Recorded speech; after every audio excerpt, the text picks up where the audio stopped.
Hello， 我是 MC Metro May Kelly， 今天我要做一个实验。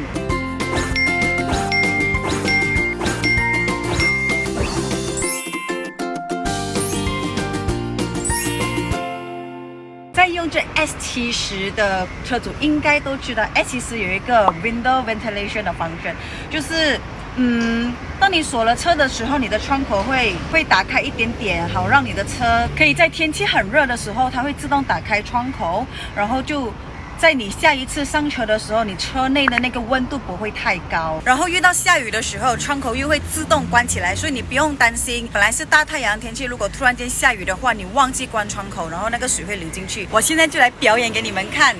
现在我关门，锁车。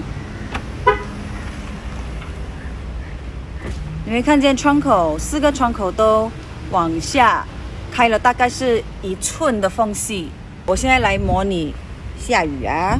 如果是这里的话，它是不会关掉的，因为它的sensor不在这里，它的sensor是在大镜。因为 S70 本身就有 auto wiper 的功能，所以它的sensor是在这里的。注意看了啊，当那个sensor感应到水的时候，关起来了。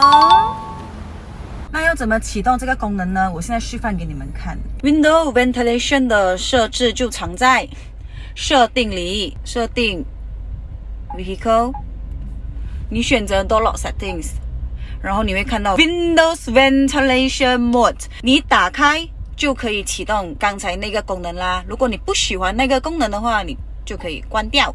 很简单，对不对？今天的教学短视频就到这里咯，我是 MC Metro May Kelly。如果你喜欢我的频道，请不要吝啬订阅、按赞、分享。我们下次见，拜拜。